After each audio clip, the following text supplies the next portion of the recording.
Arsenal have just smashed Forest in great fashion. And yes, I've got a smile on my face because, we have a good friend called Wolfie who supports Nottingham Forest. And he's been getting a little bit giddy lately.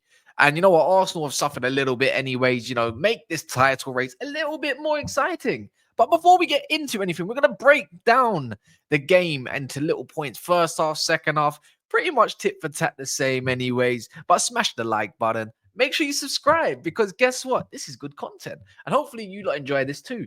We're going to be objective and we're going to go little bit by bit in detail as much as we can. And let's be honest with one another. So yeah, man, I be honest. I don't be shameless. You can see I'm a Man United fan. But yes, that was looking like the Arsenal of 2 seasons ago. That was crazy. For me, anyways, that was enough. That was definitely enough. But yeah, let's get straight into it regardless. You know, Forest been in, they've been in some good form, to be fair. So like hats off to them. But when they say like don't overdo it, you've outstayed your welcome. Now you are out of the top 4, 5 even. So yeah, man, it's been a good ride. It was absolutely horrendous from you lot today. And I wouldn't even say that Forest were bad. I would like to say that Arsenal were much better. And I think that's fair to say. Actually, no, they were 20 times better than Forest, even. They made them look like the scrubs that they really are. Sorry if you're a Forest fan. Couldn't help myself. But yeah, what we learned today is as simple as this. My only criticism of today is really and truly, Trossard has just got to do better, and maybe Arsenal could have had more in the first half. That's it.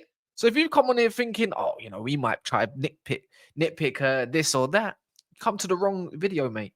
But other than that, yes, look, Trossard's got to be better. And it's certain situations that he needs to be finishing his dinner much more than he has done recently. And you know what? I'm not saying even Trossard played bad.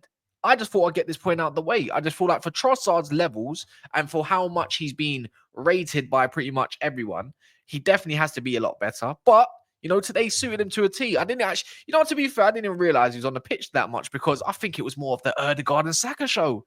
And then, in the end, and Nwaneri. So for me, they stole the spotlight, but doesn't mean others can't get praised.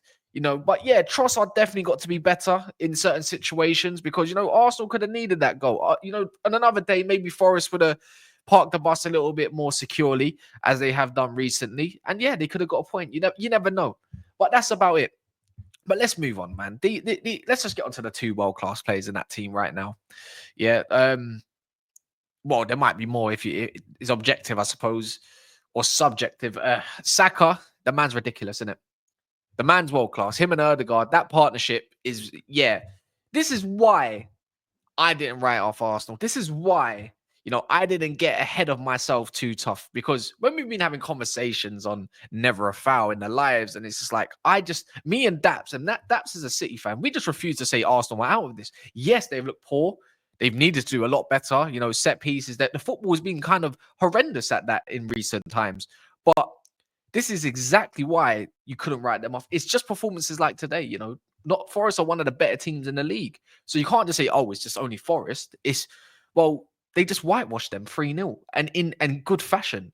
And for me, Saka just got off onto a great start. That goal there, I did not think. I thought he took too long personally. And I'm not gonna lie, we need to talk about this guy because the disrespect this guy gets week in, week out, and of course, numerous other players as well do, like Foden, Palmer. Even now, I suppose he's starting to get that little bit of hatred that Saka and Foden, especially, have been getting for the last, well, at least last couple of years that are not really warranted. This is, for me, he's world class. Saka's just easily just one of the best players in his position, and you can't tell me otherwise, right? That goal just sums up everything you need to know. The guy has now reached, I believe, bar Erling Haaland and another player. I can't remember exactly, but he has the most goal contributions out of all of them. Not even as a striker, as a winger. The guy's clutch. He scores bangers and he's integral. Yeah, he means a lot to that Arsenal fan base. And you know what? He's pulling them through. Yes, am I glazing a little bit? Of course I am. But if I'm just thinking of it along these lines. if I had a player doing that for me, I mean, I'd be all over it too. Big pause there. But for me, Saka is just inevitable. This guy's ridiculous. I think that might have been his best game all season, potentially. I might have forgotten a couple others. You lot might be able to tell me which game he's had better. But for me, definitely one of his best games alongside Odegaard. This is what they've been missing. That man is the glue. It's as clear as day that this is their captain. This is their leader. And he's the one that sets the example going forward and making sure everything ticks. It was fluid. Yeah, that guy was the ball into Saka for the first goal as well. Now, if that was someone like Mesut Ozil, he would be spoken about. It would be spoken about for years. That ball was sensational. It was cheeky, even. Not saying it was the best assist in the Premier League, ever. But it's just one of those. It's like, this is what you call a genius. This is the number 8/10s that are kind of, for me, that are just not around as much as I'd like them to be. You can compare whoever you want, but for me, it's just. This is why Odegaard was making runs. He was making off the ball runs. Whether it on the ball, he was just creating left, right, down the middle. He was dictating the tempo at how he felt the game needed to be in the final third. Because guess what? They had that man Jorginho behind them dictating the game, making sure everything was calm, smooth. I've got this area. You've got that area. It's as simple as that. I play, you play. Odegaard's phenomenal. This is why he is my favorite number 10 or number 8 midfielder when it comes to the league of the best ones. Don't get me wrong. I appreciate the Fodens. I appreciate any other attacking players, Morgan Gibbs White, Eze's and whatnot. But that guy for me is ridiculous. Yeah, and you can try to put a measurement of GA on him, but it's what he does for the team. And this is exactly it. This is exactly what they've been missing. You'd think he hasn't even been out for the last 2 months. You'd think he's just this is just any old game and a bog standard performance, but he hasn't. This is his second game back. I think he's only been training for the last 4 weeks, even if that. So yeah, man, it's a big game for Odegaard. And you know what? Timber as well. Let's not forget Timber. That combination down that right-hand side was solid. I think they could have done a little bit more down the left, obviously, but different situations. Trossard could have had that first goal, which came from down pretty much the left-hand side, and then obviously bit of a weird one in the box and yada, yada, yada. And then I think Saka could have got an assist for that. I might be wrong there. And then he went over the bar pretty much. So other than that, whatever. Right. But yeah, Odegaard is definitely the glue for that midfield. And that's it. And I'm going to say this, and maybe this is a criticism, but I think this is fair to say. This looks like Arsenal 2 seasons ago. Electric. Jesus up front. 100% his best game in a long time for me. I haven't seen him put in a better performance yet. So especially against an opposition that's been on form and on fire, other than a Newcastle game. But without Rice in there and without obviously Havertz in there, who's a bit more targeted when it comes to the long ball situation, Arsenal looked a lot more fluid, a lot more electric, a lot more smooth.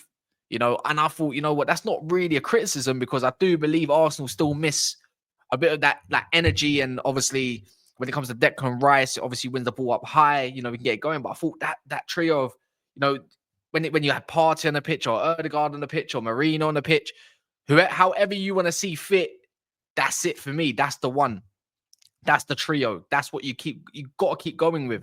And it was odd, to be fair. Arsenal just being for me, it's just been weird for me, right? Like, I looked at that lineup, and obviously you see Odegaard, Jorginho, Marino, and then, of course, when what's it called? Partey came on, pretty much he scored that goal. It's just, I don't know. I'm just looking at the stats now, and I don't think that represents, for me, that it doesn't exactly represent what happened in the game. I'm looking at it now. It's a bit, is this what they've done? Anyways. Not for me anyways, but them combinations there, I feel like that midfield just knows how to play football.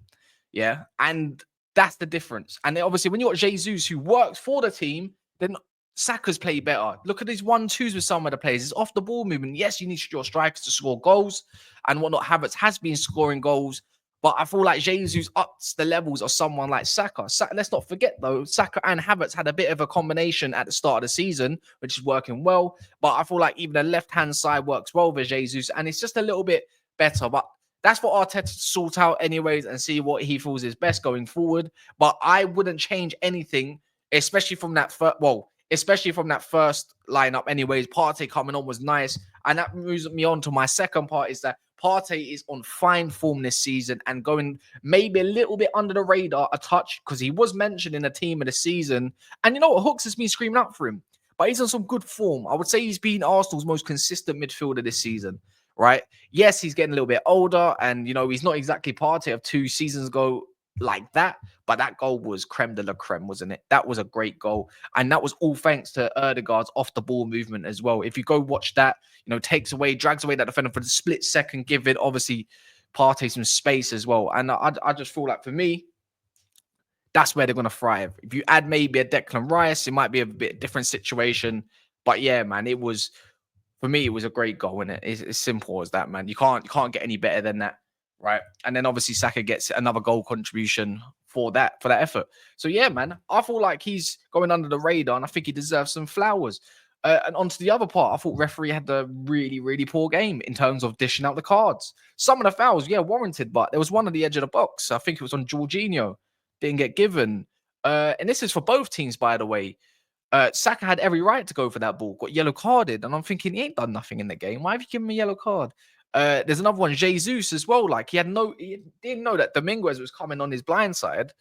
Didn't see it, fouled him, trod on his toe, yellow card. What's going on there? And even for a Forest player, I think, was it actually Dominguez as well? He got a yellow card. He got a yellow card. What was it for?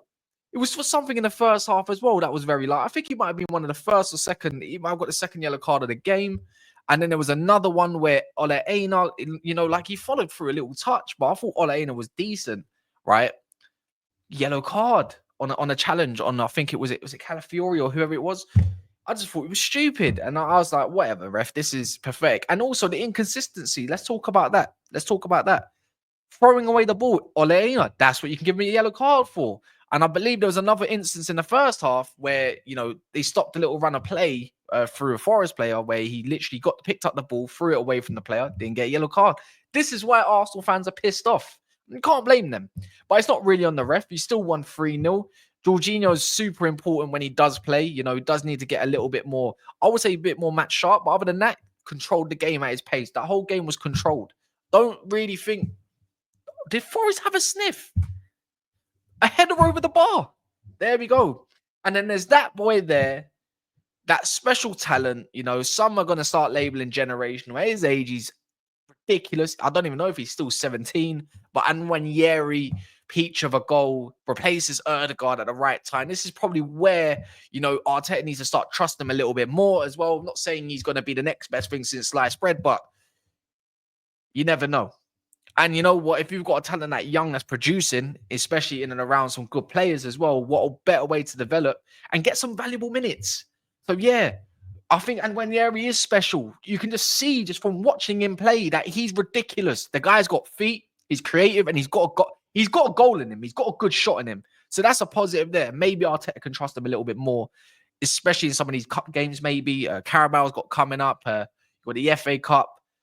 Let's see what happens anyways there. But yeah, and Nwaneri is just that guy. It's as simple as that. You can probably wax lyrical about him. You probably know a little bit better than me. You can tell me about his, you know, where he's come from and all that stuff, and you know what he's been doing, how many goals he's been getting, even in the youth ranks and stuff. The guy is just clearly special. There's nothing more to it. And yeah, you know what? Maybe he can continue to develop. So yeah, big up to everyone. Make sure you smash and like the video. Smash the likes on the video, and subscribe if you're new, especially. We'll be back for our next one, win, draw, or lose. I'm gonna be just doing it all, man. Let's not be selective.